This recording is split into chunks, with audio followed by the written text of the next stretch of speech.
10वें कदम के लिए मुकुंद को बोलता हूँ, आ जाओ तुरंत। दोस्तों, एक वाक्य है इसके अंदर में कि ये प्रोग्राम प्रैक्टिस करना, एक वाक्य यहाँ का है जो बहुत मेरे को अपील होता है कि आध्यात्मिक जीवन कोई परिकल्पना नहीं है, हमें इसे जीना पड़ता है।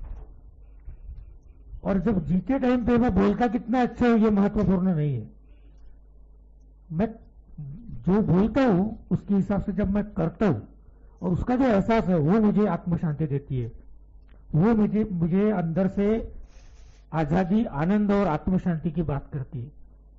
अगर मैं बोलता कितना अच्छा हूं और जीता उसके विपरीत हूं तो दुनिया का क्या होगा मालूम नहीं, लेकिन मैं बेचैन रहूंगा, निराश रहूंगा, हताश रहूंगा।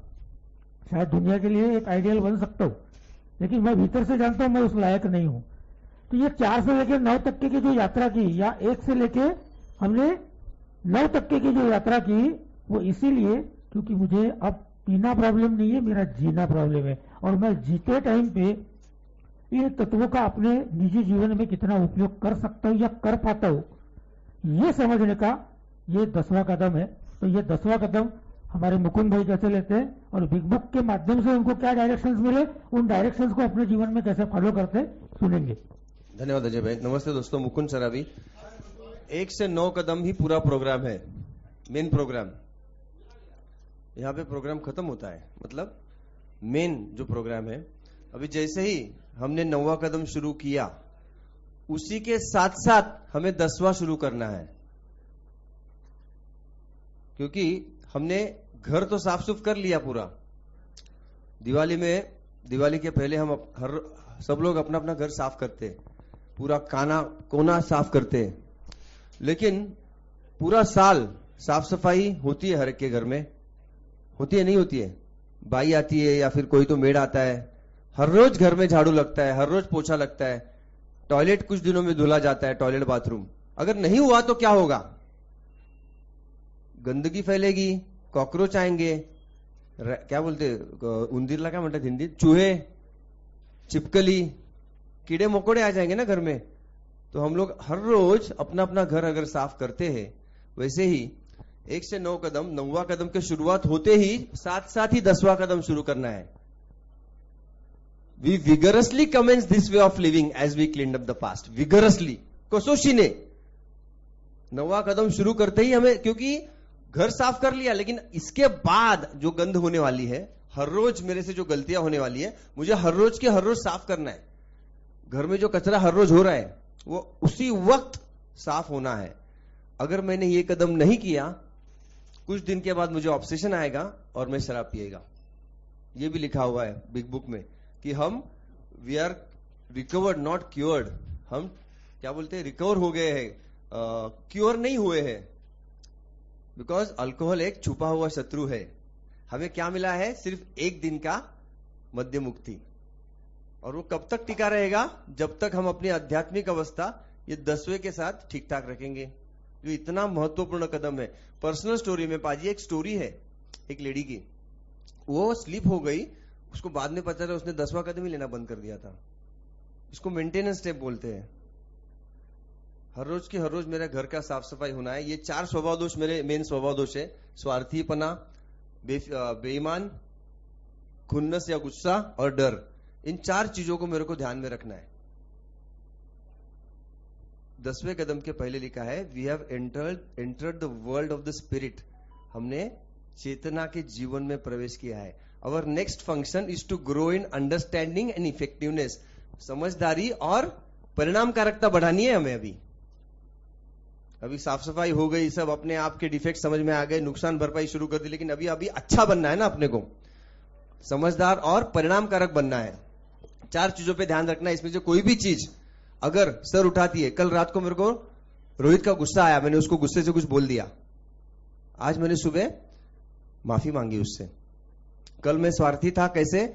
सुशांत का गिफ्ट जो प्रसाद था वो मेरे दिमाग में आया था, अपन उधर जाके देखना चाहिए, मैंने कंटाला किया, तो मैं स्वार्थी भी था, अप्रामाणिक भी था। अविनाश भाई जाके लेके आ गए। तो ये छोटी छोटी चीजों को मेरे को ध्यान रखना पड़ता है। मैं कहां पे स्वार्थी था, मैं कहां पे अप्रामाणिक था, कहां पे मुझे गुस्सा आया। जैसे रोहित का मेरे को रात को गुस्सा आया था, सुबह मैंने उससे माफी मांग लिया, आपके सामने 10वां कदम कर दिया। तो जैसे ही इसमें से कोई भी चीज मेरे साथ होती है, मैं भगवान को प्रार्थना करता हूं कि भगवान ये निकाल ले। मैं किसी बांधव से चर्चा करता हूं, अभी सबको मैं बार बार फोन नहीं करता, मैं मैसेज डालता हूं, या रोहित को या सुशांत को या वो मेरे जो भी है बांधव लोग, नवीन को मैसेज डाल देता हूं।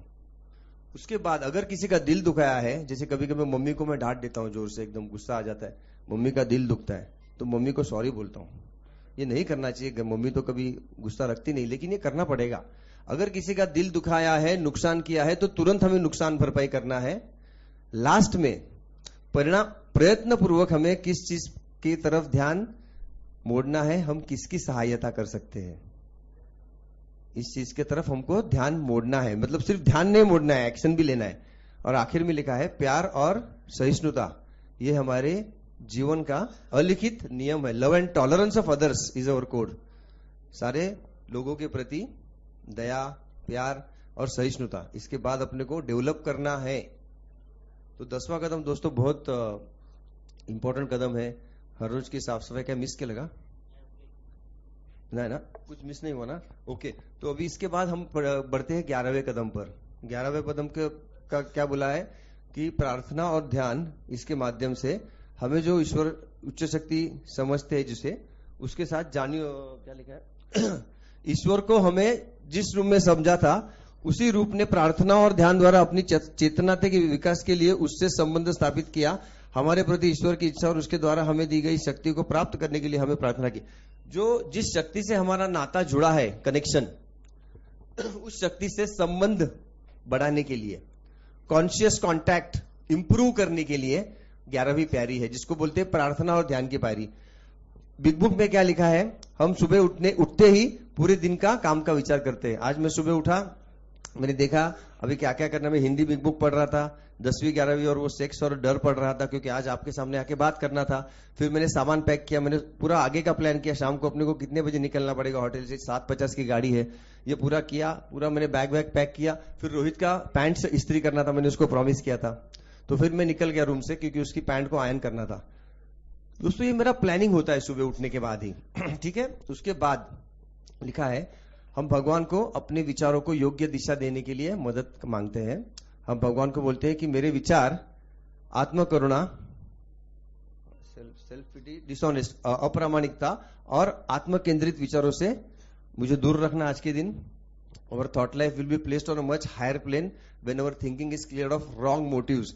मतलब हमारा जो वैचारिक लेवल है बढ़ जाएगा जब हमारे हेतु साफ हो जाएंगे। उसके आगे लिखा है, दिन भर में अगर मैं द्विधा मनस्थिति में जाता हूं तो क्या करने का, स्पॉन्सर को फोन करने का या नवीन को फोन करने का, नवीन भाई आज बीवी ने ठीक से सब्जी नहीं बनाई यार, क्या करूं। दोस्तों बिग बुक में लिखा है, पूरी 11वीं पायरी में, दिन भर में अगर हम द्विधा मनस्थिति में जाते हैं तो हम ईश्वर से मार्गदर्शन मांगते हैं, इंस्पिरेशन, इंट्यूटिव थॉट और अ डिसीजन। गॉड को हम मदद मांगते हैं। थर्ड स्टेप में लिखा है ना कहीं पे सुशांत, कि शुरू में हमें तुरंत जवाब नहीं मिलते, बट जैसे जैसे हम प्रैक्टिस करते जाते हैं, our thinking will be placed on the level of inspiration. ये थर्ड स्टेप में है ना। ये शुरू में तुरंत मुझे जवाब नहीं आता, मेरा हॉटलाइन नहीं है भगवान के साथ। We relax, we take it easy. हम भगवान से मदद मांगने के बाद we just relax, we take it easy. Right answers will come if your own house is in order. तो 11वें पायरी में दोस्तों, दिन भर में अगर कुछ मैं गुस्सा होता हूं, मुझे फ्रस्ट्रेशन आता है, मैं भगवान से मदद मांगता हूं। 11वें पायरी के आखिर में, रात को सोने के पहले, मैं सिर्फ देखता हूं इन चारों में से मैंने भी कोई एक्टिव था क्या, मैं सबसे काइंड एंड लविंग था क्या, मेरे को किसी की माफी मांगनी थी क्या जो मैं भूल चुका हूं, मैंने कोई चीज अपने ही पास रखी है जो मेरे को किसी को और बतानी थी, मैंने सिर्फ पूरा दिन खुद का ही विचार किया कि किसी और का भी विचार किया, मैंने जीवन के मुख्य प्रवाह में कुछ ऐड किया, मेरी जिंदा होने का मेरे फैमिली को या के किसी बांधव को आज कुछ फायदा हुआ। मगर इस आढ़ावा के एंड में हमें यही देखना है कि पश्चाताप, कोई निगेटिव भावना में हमें नहीं जाना है। और यह होने के बाद हम भगवान से मदद मांगते, भाई तू हमें रास्ता दिखा, कल के दिन मेरे को अच्छा और अच्छा बनने की मदद कर, और फिर हम सो जाते हैं। तो ये 11वां पायरी का जो रात का आढ़ावा है, दिन भर अगर मैं कुछ भूल गया, कुछ रह गया, तो 11वां का रात का आड़ावा जो है वो फिल्टर है, फिल्टर।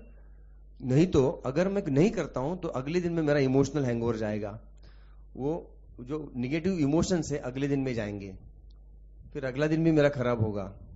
तो ये सारा का सारा हर रोज करना पड़ता है, ये दिमाग ठिकाने पर रखने के लिए। और दोस्तों इससे क्या होता है, 11वें पायरी से भगवान के साथ जो अपना उच्च शक्ति के साथ नाता अपना और दृढ़ होते जाता है। जितने जैसे हम लोग प्रार्थना करते हैं, जैसे जैसे अपने आप ग्रेटिट्यूड निकलने लगता है, ये सारी चीज प्रैक्टिस के साथ हो जाती है। जो कनेक्शन मेरे को 5वें में महसूस हुआ था, 5वें के बाद उस शक्ति से कनेक्शन का एहसास होता है, और फिर 11वें में मैं वो बढ़ाता हूँ। फिर 12 स्टेप के लिए मैं सुशांत भाई को बुलाता हूँ। धन्यवाद। सब कुछ हो गया ना कवर 11 का? ओके, थैंक यू अभी दोस्तों अपने पास में एक 7-8 मिनट बाकी है, तो ग्रुप कॉन्शियस क्या बोलता है, क्योंकि 10वां 12वां जो कदम है वो काफी विस्तार स्वरूप है उसका, और थोड़ा विरोधाभास निर्माण करने वाला, या बहुत सारे अपने अपने व्यूज बने हुए। तो ग्रुप कॉन्शियस बोलता है, यानी ग्रुप कॉन्शियस अगर जो बोलेगा उसको हम प्रमाण मानेंगे। हमारे पास 7 मिनट है। सुशांत भाई कितना समय लगेगा अपने को अंदाजे? तो और एक्स्ट्रा हमको 7 मिनट चाहिए या 8 मिनट चाहिए? अगर आप लोग इच्छुक है तो परमिशन अगर देते हैं, अदरवाइज 10 मिनट एक्स्ट्रा लगेंगे। अभी 4:53 कोई प्रॉब्लम नहीं। Okay, thank you. तो प्लीज आइए। बहुत बहुत शुक्रिया।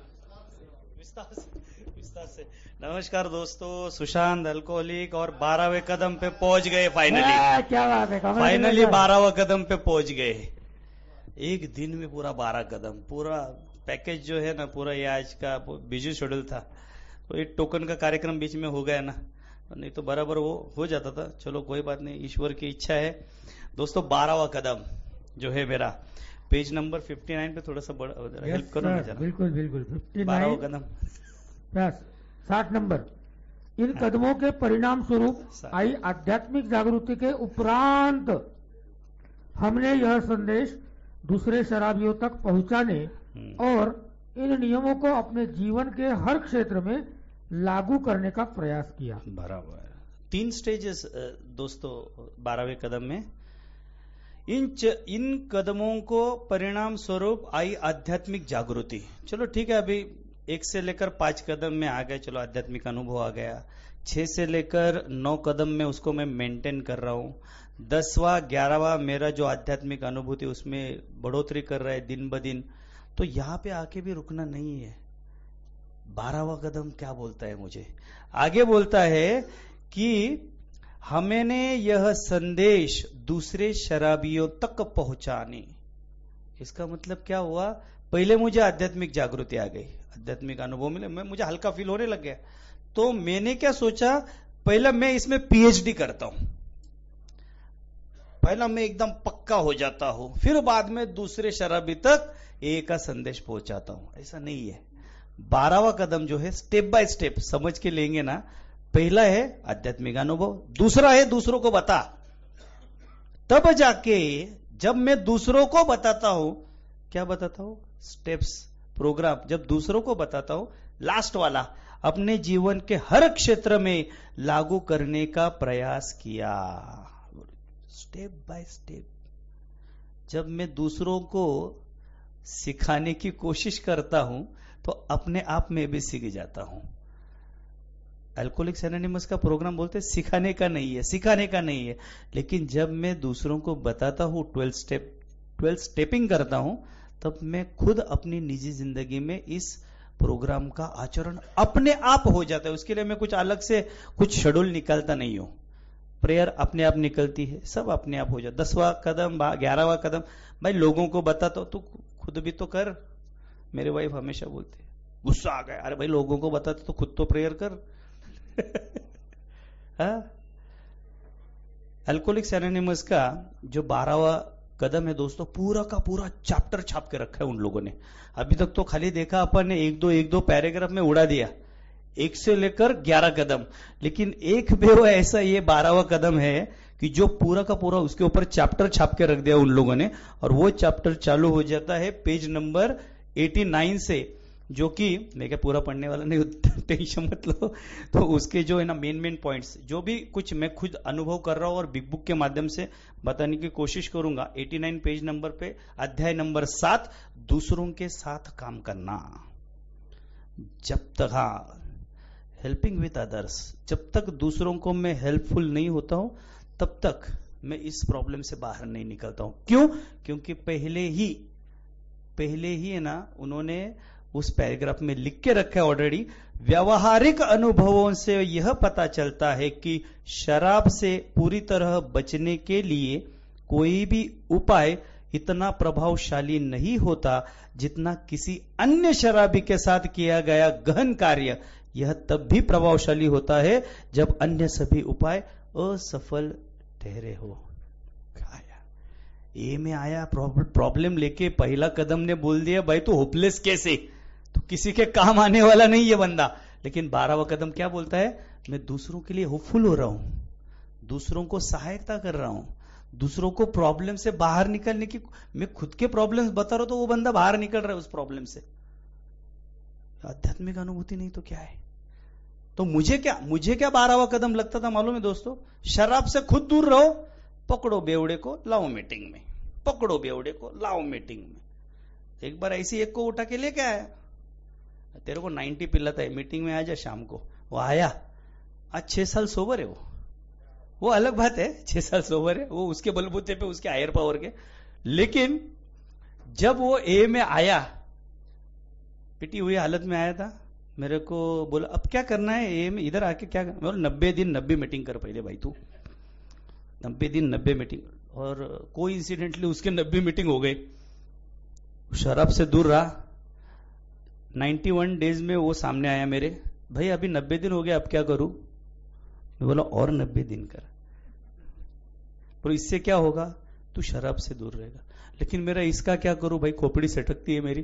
कुछ नहीं, तू शांत रहे, खुद का पेट भरा हुआ रख, तू शांत रहे, तू मीठा खा, तू ये कर, तू वो, खुद का प्रोग्राम उसके ऊपर लाद रहा हूं। एल्कोहलिक्स एनोनिमस का 12 स्टेप प्रोग्राम ये नहीं है। बिग बुक में हर एक पैराग्राफ के बाद ये वर्ड आया, उसकी इच्छा होगी तो। जब मैं ए में आया ना दोस्तों, तो मेरे ऐसे वहम थे मेरे दिमाग में। ये करने से क्या हुआ कि मुझे क्लैरिटी मिल गई कि 12 स्टेप कॉल का क्या मतलब है और 12 स्टेपिंग क्या होती है। दोनों अलग अलग चीजें, एक है सेवा और दूसरी है खुद की सेवा। इसलिए स्वार्थी प्रोग्राम बोलते हैं इसको। सेवा क्या है? 12 स्टेप कॉल जब करता हूं तब मैं करता हूं मेरे ग्रुप की सेवा, जाके मैं ए का संदेश देता हूं। ये हो गया अर्ध सत्य, आधा सच है। बिग बुक ने क्या लिखा है? दूसरों के साथ काम करने का मतलब क्या है? एक बार वो बंदा ए में आ जाए तो उसको किस प्रकार से 12 स्टेपिंग कराना है, कैसे उसको 12 स्टेप का प्रोग्राम बताना है, ये लिखा हुआ है।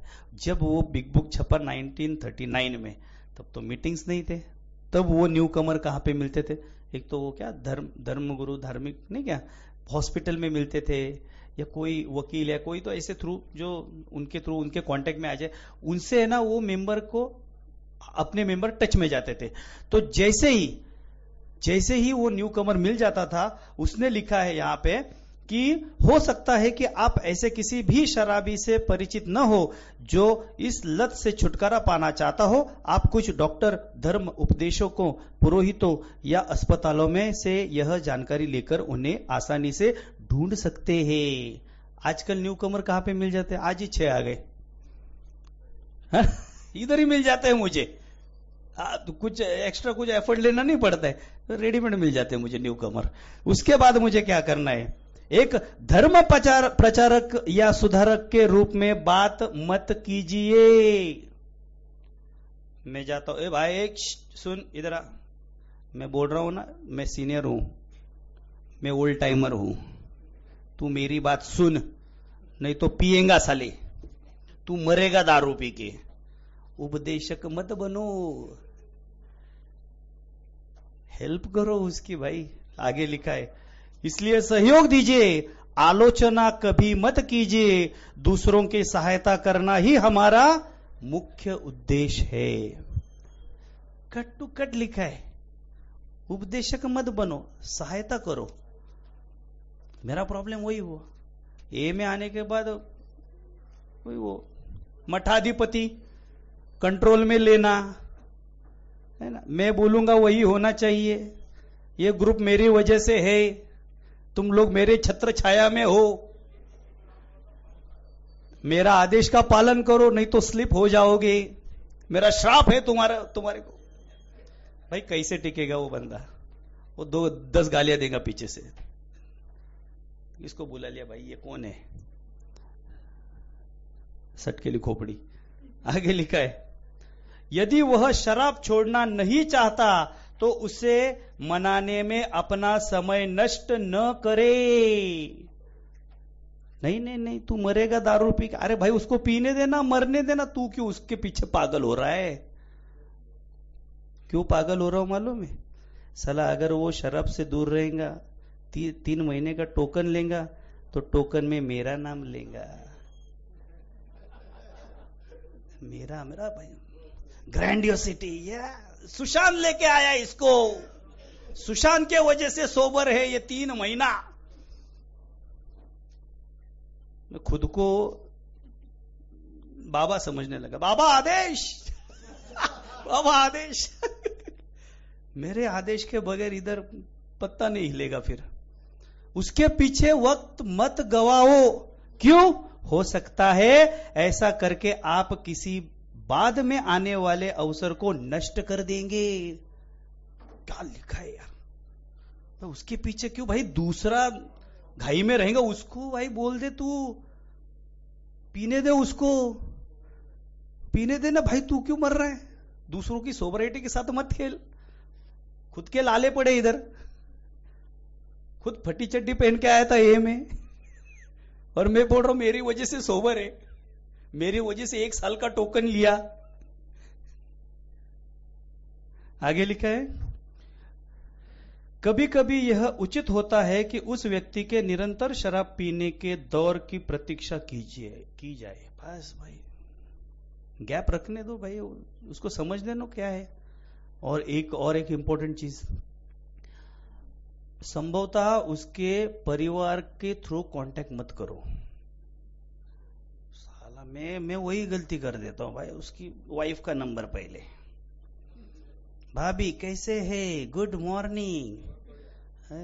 एक बार मिल गई भाभी मुझे मार्केट में, कैसे है भाई अपने, अरे वो बहुत पी रहे, मेरी वाइफ भी मेरे साथ है, अरे ये भी बहुत पीता था। अरे यार ये हायर पावर पीछे ही नहीं छोड़ती,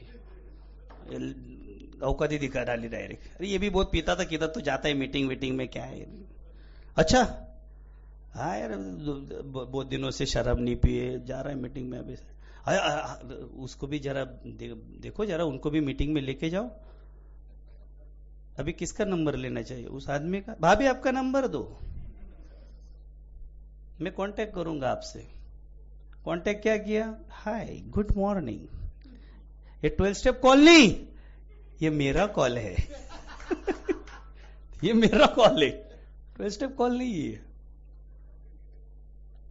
इसके बाद जो है, अगर मैं उसकी वाइफ के थ्रू जाता हूं तो वो डाउट ले सकता है, भाई सटकेली खोपड़े रहते हैं मेरे जैसा शराबी, उसकी जगह अगर मैं रहूंगा तो ये तरह के लफड़ा है क्या उसके साथ, उसका क्या बार बार फोन आ रहा है,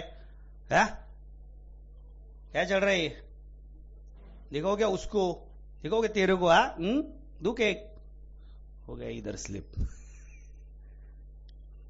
फैमिली के थ्रू मत जाओ। हाँ उसकी जानकारी लो, बराबर ना, जानकारी लो, कभी जाता है सवेरे पीने को, कभी आता है, क्या चलता है उसका, कैसा है, क्या बिहेवियर, वो सब जानकारी लो, लेकिन कांटेक्ट मत करो फैमिली के थ्रू। ऐसा लिखा है, मैं नहीं बोल रहा भाई, इधर लिखा है आगे लिखा है, आपका विवरण एक ऐसे भाईचारे के सदस्य के रूप में दिया जाना चाहिए जो अपनी शराब छोड़ने के उपचार के लिए एक हिस्से के तौर पर दूसरों की सहायता करने का प्रयास करते हैं और जो उससे बातचीत करके खुश होंगे, बशर्ते वह आपसे मिलना पसंद करे। उसको लगना चाहिए भाई तुझसे मिलना है, तुझे नहीं लगना चाहिए।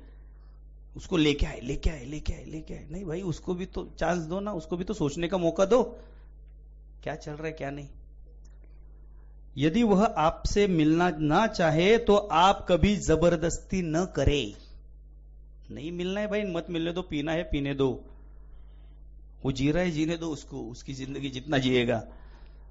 परिवार वालों को उसको आपकी कहानी या परिचय नहीं बताना चाहिए, ये लिखा है, ये जो मैंने पढ़ा अभी बताया। यदि संभव हो तो आप इस व्यक्ति से अकेले ही मिले। मैं क्या करता हूं, पूरा गैंग लेके, कोई बोलेगा उधर से उन्हीं कमर का पेट भरा हुआ रख, एक बोलेगा 90 दिन 90 मिनट, एक बोलेगा ये बिग बुक ले ले, ये 12 पायरी ले। अरे वो साला दिमाग का दही करके इधर आया है, वो डिप्रेशन में आया है, ऊपर से ये लाद रहा हूं उसके ऊपर, ये कर तू वो कर तू वो कर, तू पिएगा। अरे भाई वो सच में पिएगा, वो आएगा भी नहीं मेरे सामने कभी, ये न करे, ऐसा लिखा है बिग बुक में। और आगे लिखा है, ध्यान रखे कि आप उसको कोई नैतिकता नहीं सिखा रहे और न ही कोई भाषण दे रहे हैं। यदि वह हल्की फुल्की मनस्थिति में है तो आप उसको अपने शराब पीने के दौरान हुए उन कारनामों के बारे में बताएं जो हास्यास्पद हो, उसे भी अपने बारे में ऐसी ही बताने दे। सिंपल, कीप इट सिंपल रखो यार। उसको पहले दिन आया है, ये आध्यात्मिक, ये स्पिरिचुअलिटी, ये प्रोग्राम, ये वो, अरे डॉक्टर ओपिनियन, उसको क्या पता चलेगा यार। आध्यात्मिक शिखर पर खड़े रह के बात न करे, ऐसा बिग बुक बोल रहा है। मैं आध्यात्मिक बाबा ही बन जाता हूं, पूरा व्याकरण विकरण उसके ऊपर ठोक देता हूं, पूरे जिंदगी भर सीखा हुआ। उसको लगे कि भाई ये बहुत नॉलेजेबल आदमी है, ये भाई इधर एक ही पढ़ा लिखा इंसान लग रहा है, इसको बहुत नॉलेज है, ऐसा उल्टा सीधा ऐसा मार दूंगा ना इधर से पढ़ के, उसको लगना चाहिए भाई यार क्या बंदा मिल गया मेरे को यार, आध्यात्मिक बाबा ही मिल गए इधर।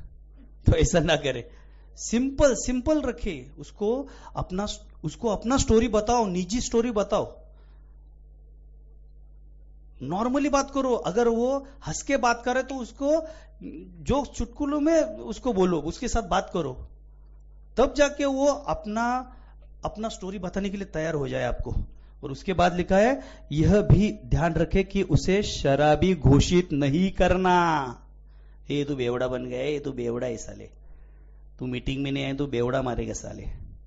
भाई तू उसको शराबी मत बोल, कल जाके वही क्वार्टर लगा कि तेरे को घोड़ा लगाएगा। उसके ऊपर आरोप मत कर। आगे लिखा है, उसको अपने बारे में स्वयं यह निर्णय करने दे। भाई उसको तय करने दो। इधर खड़े किए थे ना 4-6 बंदे, उनको थोड़ी गनपट्टी पे बंदूक रखे, बोल तू बेवड़ा है, बोल तू शराबी है। वो खुद बोले यार, किसी ने उनको फोर्स नहीं किया, वो भीतर से निकला उनके। शराबीपन को एक घातक बीमारी के रूप में बताए। अभी उसको एक बार आपका स्टोरी बताने के बाद उसको बीमारी की तरफ मोड़े। इधर ऐसा टाइम पीरियड नहीं दिया है 90 दिन आने दे, इधर 90 दिन एक भी बार भी नहीं आया है। एक बार उसको तुम्हारा पर्सनल स्टोरी बताया और वो बताने के लिए तैयार हो गया, तो उसको बीमारी क्या है, मेंटल ऑब्सेशन, फिजिकल एलर्जी, इस तरफ मोड़े और उसके बाद उसको प्रोग्राम की तरफ लेके जाए। अच्छा होगा कि ऐसे व्यक्ति को आध्यात्मिक नियमों का ब्यौरा आम बोलचाल की भाषा में ही दिया जाए, आम भाषा में, व्याकरणी भाषा में नहीं, जो उसको है ना वो हजम हो बातें।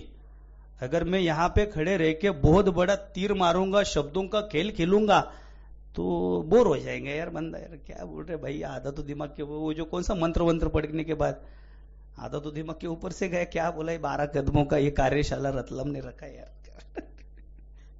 तो धार्मिक परिभाषाएं, धारणाएं जिनमें वह पहले ही उलझा हुआ है और जिनके बारे में उसका पूर्वाग्रह बना हुआ है, उनको उकसाने का कोई लाभ नहीं होगा। मैं बोल रहा हूं वही भगवान को मान साले, तू नहीं तो पिएगा दारू, मत करो। उसको उसकी धारणाएं ढूंढने दो हायर पावर की। ऐसे मुद्दे न उठाए जाए, चाहे आपका इनमें कितना भी दृढ़ विश्वास क्यों ना हो। और उसके बाद जो है दोस्तों, सबसे इंपॉर्टेंट, जब वो तैयार हो जाए अपनी कहानी बताने के लिए, पहली भेंट में आप उसे अल्कोहलिक्स एनोनिमस के भाईचारे के बारे में भी बताएं। यदि वह इसमें रुचि दिखाए तो उसे इस पुस्तक की एक प्रत दी जाए। कितने भाग्यशाली हो 6 जन, पहले ही मीटिंग में उसको एक का बिग बुक मिल गया। मेरे को नहीं मिला था यार, पहले ही मीटिंग में स्वागत किया गया उनका, बिग बुक से स्वागत किया गया पहले ही मीटिंग में। और आगे जाके उसके सामने ये प्रोग्राम रखे, और एक बार प्रोग्राम रखने के बाद उसको तय करने दे, उसको निजी स्टोरी उसकी आपको बतानी है नहीं बतानी है, उसको अगर लोगों से चर्चा करनी है तो करने दो, ओके। और 10 मिनट लूंगा बस, लास्ट चलेगा ना। हो सकता है कि वह दिवालिया और बेगर हो। यदि उसकी स्थिति ऐसी है तो आप उसकी नौकरी पाने में सहायता कर सकते हैं या थोड़ी आर्थिक सहायता भी कर सकते हैं, लेकिन ऐसा करते हुए आपको अपने परिवार या ऋणदाताओं को पैसे से वंचित नहीं करना चाहिए। वड़ा पाव खाने के मेरे वांदे, और दूसरों को कन्वेंशन लेके जा रहा हूं, खुद कर्जे में डूबा हुआ हूं, दूसरों को बता रहा हूं कि भाई ये प्रोग्राम क्या है, मैं तेरे को बताऊंगा, चल मेरे साथ। गाड़ी भाड़े का पैसा नहीं, इधर लोगों को पैसे देने के बाकी है, घर में राशन नहीं भरा है और मीटिंग को लेके जा रहा है। क्यों? 3 महीने के बाद टोकन आएगा उसका, टोकन में वो बोलेगा अरे ये सुशांत लेके गया कन्वेंशन, इसके वजह से मैं सोबर हूं, इसकी छत्र छाया में हूं। मेरा इसके पीछे का मकसद क्या है वो बहुत इंपॉर्टेंट है दोस्तों। अगर मैं दूसरों को हेल्प करता हूं तो उसके पीछे मेरा मकसद क्या है। आगे लिखा है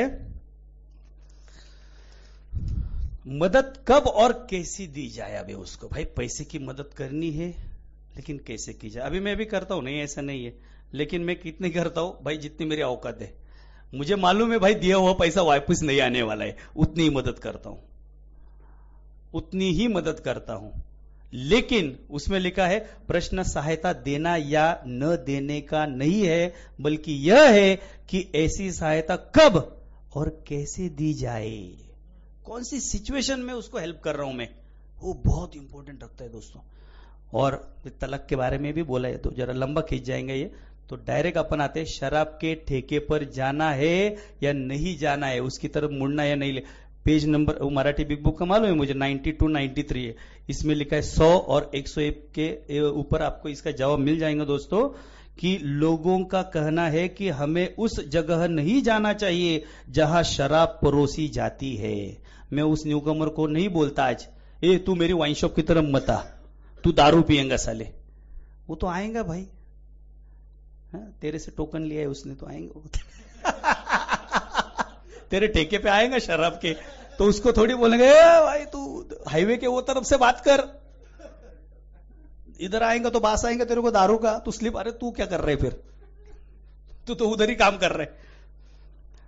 हमें अपने घरों में भी शराब नहीं रखनी चाहिए, हमें अपने शराबी मित्रों से भी दूर रहना चाहिए, हमें वे फिल्में नहीं देखनी चाहिए जिसमें शराब पीने के दृश्य हो, हमें बार में नहीं जाना चाहिए। यदि हम किसी मित्र के घर जाए तो उसे चाहिए कि वह अपनी शराब की बोतलें पहले ही छुपा कर रख दे। हमें शराब के बारे में तो कभी सोचना ही नहीं चाहिए, नहीं याद करना चाहिए। हमारे अनुभव बताते हैं कि ऐसा कुछ भी करना आवश्यक नहीं है। यह आधा सच है दोस्तों, यह आधा सच है। अगर उसके दिमाग में शराब पीने का ख्याल है भाई, वो तेरे को लात मार के चला जाएगा दारू पीने के लिए, आधा सच है ये। जब मैं शराब के ठेके पे जाता हूं, मेरे खुद के, मैं जिधर काम करता हूं दुकान पे, तो मेरा उसके पीछे का मकसद क्या है उधर काम करने का, मजा लेते देख कर चोरी चोरी आनंद लेने की आशा रखता हूं। उसके बाद यदि आप इन प्रश्नों के संतोषजनक उत्तर देते हैं तो फिर आपको भय या आशंका नहीं होनी चाहिए। आप वहां जाए या मत जाए वो आपका निर्णय होगा। शराब के ठेके के सामने से जाना है या नहीं जाना है वो आपका निर्णय है। अगर आध्यात्मिक आपका बेस अगर पक्का है, प्रोग्राम आप आचरण में ला रहे तो ठीक है, नहीं ऐसा लग रहा है भाई उधर जाने के बाद मैं शराब पीऊंगा, तो बिग बुक क्या कह रहा है, न्यू कमर को पकड़ो, उसको प्रोग्राम बताओ, क्लियर कट लिखा हुआ है। आगे लिखा है अब आपका उद्देश्य उस जगह पर पहुंचाना है, यहां पर दूसरों के लिए सर्वाधिक सहायता हो सके। इसलिए यदि आप सहायता कर सकते हैं तो ऐसी जगह पर जाने से पीछे न हटे। इस उद्देश्य के लिए आपको दुनिया के सबसे घृणित स्थान पर जाने से भी पीछे नहीं हटना चाहिए। इस उद्देश्यों के साथ अपनी जीवन संघर्ष के मैदान में डटे रहना चाहिए। ईश्वर सदैव आपकी रक्षा करेगा। जाना है तो जाओ, अगर आपका इंटेंशन सही है तो ईश्वर आपकी रक्षा करेगा। अगर गड़बड़ी है, न्यूकमर को पकड़ो, प्रोग्राम बताओ। और सबसे आखिरी में उन्होंने लिखा है दोस्तों, पेज नंबर 103, आखिरकार हमारी समस्याएं हमारी ही बनाई हुई है, लोगों ने नहीं बनाई ये समस्या। मैंने खुद ने अपने लाइफ में ये प्रॉब्लम लाए। शराब की बोतलें तो केवल एक प्रतीक है, और फिर हमने तो किसी भी व्यक्ति या वस्तु से लड़ना बंद कर दिया है। हमें यह करना ही है, करना ही है। लोगों से लड़कर मुझे मेरी सोबराइटी नहीं हासिल करनी है। मैं लोगों से लड़ता था, ए में आने के बाद भी लड़ता था, पता नहीं यार क्या हो जाता था मुझे। लेकिन ये बिग बुक ने लिखा हुआ है यार, सब दिया हुआ है, कुछ ऐसा छोड़ा नहीं उसने। क्या करना है और क्या नहीं करना है, न्यू कमर को कैसे मैसेज देना, ये सब डिटेल में लिखा है। और दोस्तों यही प्रोग्राम की ब्यूटी है। कीप इट सिंपल, आसान आसान रखो इस प्रोग्राम को, कॉम्प्लिकेटेड मत करो, कीप इट सिंपल रखो। और ये चीज, ये मैं ना दोस्तों केवल और केवल है ना चार चीजों के लिए करता हूं। और ये लास्ट का मैं बोल के मैं वाइंड अप कर दो, चलेगा ना? दो या 3 मिनट। 176 पेज पे डॉक्टर बॉब का जो दुख स्वप्न, क्या मतलब हिंदी में, नाइटमेयर, तो उसमें वो छपा हुआ है कि अभी वो जो करता है वो तो उसके बारे में। लेकिन मैं जब आचरण करने लग गया ना इस प्रोग्राम का, तब है ना मेरे बारे में भी ये ना ये प्रूफ होने लगा कि भाई प्रोग्राम काम कर रहा है। मैं अपना अधिक समय जो कुछ मैंने सीखा है दूसरों तक पहुंचाने में लगा देता हूं, जो कि मैंने आज सवेरे से किया। जो मैंने सीखा वो आप तक पहुंचाने की कोशिश की, वही तो 12वां कदम है। आगे क्या लिखा है? जिन्हें उसकी बहुत जरूरत है और जो इससे लेने के लिए इच्छुक भी है, मैं ऐसा निम्नलिखित 4 कारणों के लिए करता हूं। अभी इधर जो बैठे हैं उनको जरूरत है, उनके लिए तो मैं दे रहा हूं ना। जो बाहर बैठे शायद उनको नहीं है कि शायद उनको नहीं रहेंगी। अरे जहां यहां पे जो बैठे उनको जरूरत है तो उनके लिए भाई दे, तू उनके लिए दे। और क्यों? 4 कारणों के लिए करता हूं मैं आज भी। पहला है कर्तव्य का एहसास। भाई कर्तव्य मेरा ये, लोगों के ऊपर उपकार नहीं जाता रहो। रतलाम में श्री श्री श्री महाराज सुशांत जी संत लोनावला से पधार रहे हैं, इसलिए नहीं, ये मेरा कर्तव्य है। लोगों के ऊपर क्या होता है, ऐसा नहीं कर रहा हूं मैं, खुद की सोबराइटी के लिए कर रहा हूं। एक कर्तव्य का एहसास, एक ए मेंबर।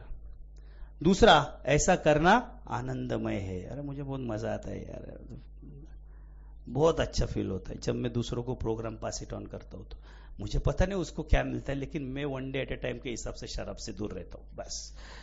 तीसरा, क्योंकि ऐसा करने से मैं उस व्यक्ति का ऋण उतार रहा हूं जिसने यह संदेश मेरे तक पहुंचाने के लिए अपना समय दिया। मेरा मार्गदर्शक रोज सवेरे उठ के गुड मॉर्निंग, थैंक यू, धन्यवाद। वो बोलेंगे साले हगने तो दे ढंग से, तू तेरा कर काम ना भाई, मेरे को क्यों परेशान कर रहे 10 बार मैसेज करके। उसने उसका काम कर दिया। उसके ऋण से कब मैं बाहर निकल सकता हूं? जब मैं दूसरों को मेरा खुद का वक्त देता हूं, तब मैं उसके ऋण से मुक्त होता हूं। उसको थैंक यू बोल के कोई फायदा नहीं है। आखिरी और महत्वपूर्ण, क्योंकि हर बार जब मैं यह करता हूं तो मैं भविष्य में आने वाली शराब पीने की किसी भी संभावना के प्रति सुरक्षित महसूस करता हूं। पॉलिसी, खुद के लिए पॉलिसी में कैसे निकालता हूं? दूसरों को पास इट ऑन करने से। मेरे हाथ से गलतियां कब होने लग जाती है। यही है ब्यूटी इस प्रोग्राम की। पास इट ऑन करते रहे, तू सोबर रहता रहेगा। जब तक तू देता नहीं रहेगा तो बोलते तू पहले नंगा हो जा, तब भगवान बोलेगा तेरे को अंडरवेयर दूंगा मैं। जब तक तू नंगा नहीं होता भाई मैं तेरे को कुछ नहीं दूंगा। पास इट ऑन करते जा। आज ये सब मिल रहा है किस वजह से? आप लोगों के प्यार की वजह से। और आखिरी में मैं इतना एक नहीं क्या तहे दिल से शुक्रगुजार करना चाहता हूँ इस रतलाम फेलोशिप का। और खास तौर पे और एक बात, यहाँ पे बहुत सारे मेरे से भी है ना पुराने मेंबर यहाँ पे बैठे हुए, हरीश भाई बैठे, जिनको मैं चेंबूर में हम दोनों जन एक ही सत्र में शेयरिंग किया था। उसके बाद अपने पाजी है कुलदीप जी, उनको मैंने आज पहली बार मिला उनसे, मैं दूसरी बार। ओल्ड टाइमर लोग है यार, ये लोग इतनी देर तक कैसे बैठे यार मेरे जैसे इंसान की शेयरिंग सुनने के लिए। ग्रेटिट्यूड है ये उनका अपने फेलोशिप के प्रति। बहुत सारे मेंबर लोग हैं, मुझे तो नाम भी नहीं मालूम, मैं तो फर्स्ट टाइम आया रतलाम।